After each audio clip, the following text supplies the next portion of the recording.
দাও আমাকে।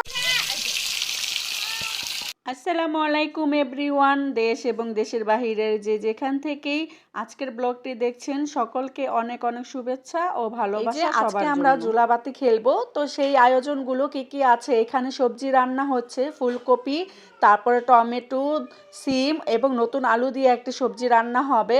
আর সবজিটা হয়ে গেছে, তারপরে এখানে আছে লাউ শাক রান্না করব, আর আলু এখানে কেটে নেওয়া হয়েছে, গোস্ত দিয়ে রান্না হবে। আর এই যে চুলার উপর লার্কির চুলার রান্না, মাটির চুলায় আর কি, লার্কি দিয়ে রান্না করার মজাই আলাদা। অনেক দিন পরে দেখলাম এবং খাবো।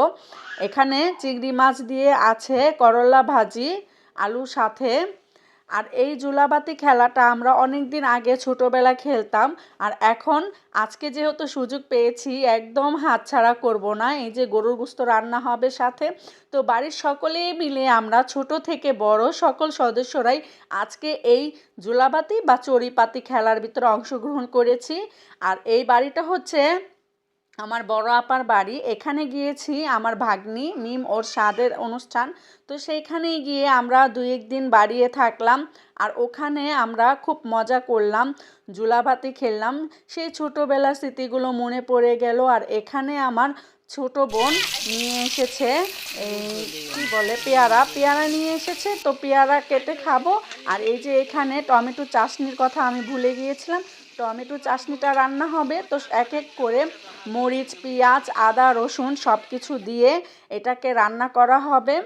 আজকে আর রেসিপি শেয়ার করব না, নুন আর হলুদ দিয়ে দিয়েছে, তারপরে নাড়াচাড়া দিবে আর আমি সাইডে দেখে নিব সবাই কি আনন্দ করছে। আসলে আজকের দিনটা খুবই উৎসব উৎসব মনে হচ্ছে। কার কার স্মৃতিগুলো মনে পড়ে গেল আজকের এই ব্লগটি দেখে অবশ্যই কমেন্টের মাধ্যমে জানিয়ে দিবেন। হচ্ছে আমাদের মিনির বড় আপার বাসার ব্লগ, যারা আরও আগে দেখেছো তারা অবশ্যই মিনিকে দেখে থাকবে। তো মিনির 3টা বেবি হয়েছিল, সেখান থেকে একটি বেবি নিয়ে গিয়েছে পাশের বাড়ির একটি ভাবি পোষার জন্য। আর এখানে মিনির 3টি ছানা ছিল, সেখান থেকে 2টি ছানা রেখে দিয়েছে আমার বড় আপা। আর এখানে ওদেরকে আটকে রাখা হয়েছে, কেননা আজকে বাড়িতে অনেক বাচ্চারা, তো সেই বাচ্চারা ওদেরকে খুব ডিস্টার্ব করছে। কেউ লেজ টানছে, কেউ কান টানছে, কেউ আবার কুলে নিয়ে তারপরে এখানে আদা রসুন দিয়ে দিয়েছে চাটনিটাতে। আর রান্নাটা হচ্ছে খুব মজা করে মাটির চুলার রান্না, অসাধারণ টেস্ট হয়েছিল গাইস। কি বলবো, মাটির চুলার রান্না খুবই ভালো লাগে খেতে। আর কার কার ভালো লেগে অবশ্যই জানিয়ে দিবেন। আর ওই যে সাইডে খুদে বন্ধুরা সবাই ওখানে খেলাধুলা করছে। আর আমার কাব্য তো কী অবস্থায় ছিল সেটা তো আপনারা সবাই দেখতেই পেরেছেন। মাটি টাটি দিয়ে একেবারে খোলা ভাষা পেয়ে খুব আনন্দ করছে। আর এই যে আমার বোন পেয়ারা কেটে নিয়েছিল, সেই পেয়ারাগুলো ভাগেই পাচ্ছিলাম না, সবাই ছুটাছুটি করে নিয়ে গেছে। আর কিছুক্ষণ পরেই আমার ভাগিনা চকলেট নিয়ে এসেছে সবাইকে, সেগুলো আমি ভাগ করে দিচ্ছি। এক এক করে সবাইকে আমি চকলেটগুলো দিয়ে দিয়েছি।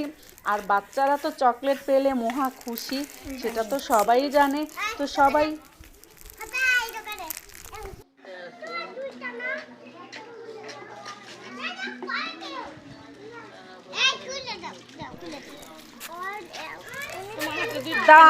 এখানে ভাগাভাগি করে নিচ্ছে। আর দুঃখজনক ব্যাপার, আমি পুরোটা ভিডিও কমপ্লিট করতে পারিনি, মোবাইলের চার্জ চলে গিয়েছে। তো সবাই ভালো থাকবেন, টাটা, আল্লাহ হাফেজ।